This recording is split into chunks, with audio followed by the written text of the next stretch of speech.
Hi guys, and welcome to this my video on developing a formula setting up linear equations in two unknowns. They get long, these titles, don't they? My name's Darren from Maths Guru. Really good to see you. If you're saying what on earth is Maths Guru, it's my little corner of the website or the interweb where I basically put these videos and downloadable notes, and it's free to sign up, and there are VCAR questions and so much more. Hopefully you'll head over there and sign up. If you don't, do me a favor, subscribe to my YouTube channel. Yep, it's Maths Guru. It just lets me know that someone out there is watching and that I am actually doing this rather than talking to myself. It would be greatly appreciated if you could do that. Now, normally at this point I would read the learning objectives, but you know, guys, if you want to pause the video, that's pretty much what we're going to go through. Now, it's building on work we did a little in the previous video, and we were looking at questions like x plus 6 equals 10. And how do we get the letter on its own? Well, I think as the letter is the loner, we're trying to get them on their own, and that means I've got to get rid of this plus 6. How do I do that? Well, I effectively subtract 6 from both sides, which gave me x equals 4. And again, people out there went, but I could do that in my head. No, 4 plus 6 has got to be 10. Yes, but this is about working out. There were other questions like 2x is equal to 10. And again, I know you know how to do this, but I think of between a number and a letter as a kissy, and job done. You can divide both sides in that situation by 2. If you don't know what I'm talking about with a kissy, go and watch the video, the previous video to this. Hopefully it's a pretty good one. The one example I didn't get to was where we have divide signs. I'm going to sort of do that now. So if I had x divided by 4 equals 3. Again, we want to get the letter on its own, but I've got to work out, well, what do I move? Now, when I was in a hotel, I actually stayed in a dormitory. When I worked in a hotel, I stayed in a dormitory. Which is okay. There were 4. It was a male-only dormitory. And one night, the bunk above me was actually free. And I was sort of lying in the bunk one day, and suddenly someone sort of decided to walk in. I'm like, oh, here we go. Oh, I'm now going to worry about someone creaking above me and while they're trying to sleep. I'm a bit tired. I'm a bit grumpy. So the person jumped up walked up and got into bed, and obviously fell asleep. And I was like, oh, okay, then this is fine. They don't snore. Obviously, when you're in a dormitory, you're worried about people who snore. But I'm lying there, and then I've obviously drifted off to sleep. And before I know it, I'm like, you know, like you jump up because you know something's going to happen. And just as I wake up, what do I see above me? A foot right above my head, a smelly foot. And I'm like, whoa, stop. Let me get out first, because otherwise he's going to tread on my face. Now, you're going to say, what has that literally got to do with the price of fish? Nothing to do with the price of fish, but I think of these things here as bunk beds. All right, there's a top bunk and there's a bottom bunk. And if I want to get this thing out of the top bunk, I've got to get rid of the bottom bunk first. And that line is basically divide by 4. So I want to undo a divide by 4, which means I'm basically going to multiply both sides by 4 as well. That goes! And I get x, and 3 times 4 gives me 12. And lo and behold, so the bunk bed has to go first. Even if I had something like x plus 2 divided by 3 equals 7. All right, a lot of people go, well, I've got to get rid of the plus 2 first. No, you don't. These are bunk beds. Always get rid of the bottom bunk first. So the bottom bunk there is a divide by 3. I'm now going to times both sides by 3. That goes, leaving me just the top bunk, which is x plus 2. 7 times 3 is 21.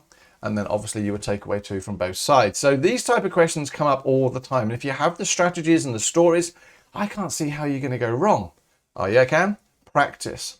Now, this video is not going to be massively long because, to be honest with you, there's only so many questions we can give you. And I think for the general maths textbook, and thank you, Cambridge, for allowing me to use your examples, I really am grateful. But basically, these questions are pretty formulaic. So here we go. If I go to the footy, and that's very rare because I don't understand sport, I might buy sausage rolls and party poys. Party poys? My God. Sausage rolls are costing $1.30 each. Party poys cost 75 cents each. Construct a formula for finding the cost of buying X sausage rolls and Y party poys. So the first trick to here is the formula is going to begin C equals because we want the cost. So it's got to be C equals. And I'm fairly sure most formulas that you're going to deal with if you're using the Cambridge book are going to be C equals. X sausage rolls? What are you talking about, X sausage rolls? Well, I try and break it down and go, well, all right, hold on a moment. If I was buying one sausage roll, how much would it cost? Well, each sausage roll cost $1.30, so it'd be $1.30. All right. If I bought 2 sausage rolls, how much would it cost? Well, I'd do $1.30 times 2, wouldn't I? If I bought 3 sausage rolls, I'd do $1.30 times 3. Well, if I'm buying X sausage rolls, well, I'm going to do $1.30 times X. And I know that if there's a kissy together, they can join to give me 1.30x. So that there is actually the cost of X sausage rolls. I can do the same for party pies. How much does one party pie cost? 75 cents. Now notice there I've written that in terms of dollars. Why have I written in terms of dollars? Because they are trying to trick us. I've got cents there and I've got dollars there. So you've got to have them either as cents, in which case I've written 130, or as dollars, and so I've written it as 0.75. Let's go back. So one party pie, 75 cents.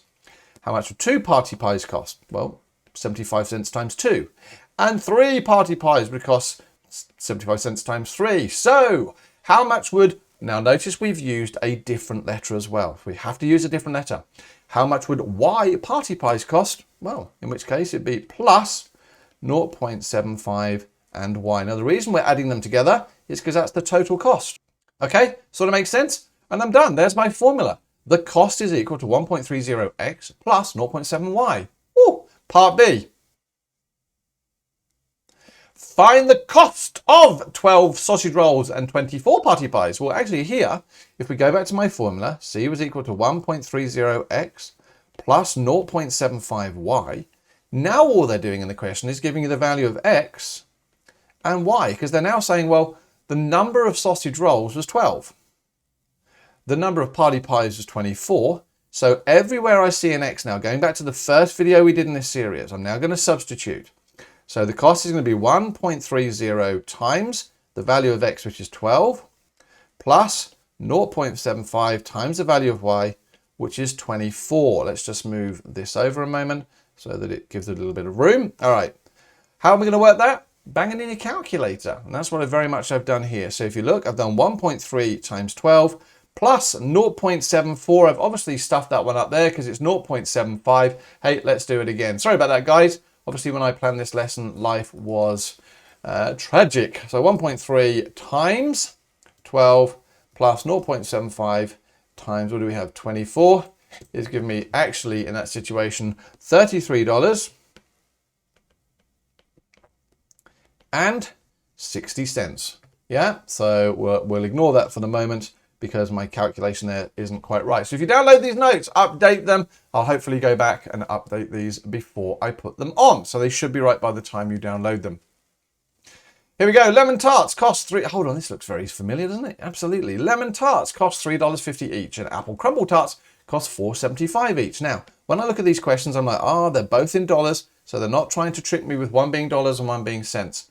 Construct a formula for finding the cost. All right, so it says cost is equal to buying X lemon tarts. How much was one lemon tart? $3.50. So X lemon tarts would be 3.50 X. Again, go back to the previous example. One would cost $3.50, 2 would cost $3.50 times 2, 3 would cost $3.50 times 3, and so we go on. And Y apple crumble tarts, I'm going to add $4.75 for an apple crumble, and I've got Y of them. Not sure that's good grammar. Right, find the cost of 10 lemon tarts. So in this situation, 10 lemon tarts, X is 10, 15 apple crumble, Y is 15. So I'm going to do 3.50 times 10 plus 4.75 times 15. Let's fire up my calculator and let's see what happens. 3.5 times 10 plus 4.75 times 15 gives me $106.25. So again, putting the dollar sign in, I'm just going to check my calculator. 3.5 times 10 plus 475 times 15. I'm happy. And always check, because what if you put something silly in there that you just didn't realize? Always check. Now, there we go. Believe it or not, that is the end of this video. I told you it wasn't very long and there's not a lot of examples. What was that? About 10 minutes long. Hopefully it's been useful. Go and practice, because practice makes perfect. Make mistakes. Let me know if there's anything here that doesn't actually, you don't understand, or I could have done better. Leave a message or a comment below in YouTube. Just let me know how I'm doing as well. Subscribe on YouTube if you can, and hopefully I'll see you in another video. Take care, guys. Stay safe.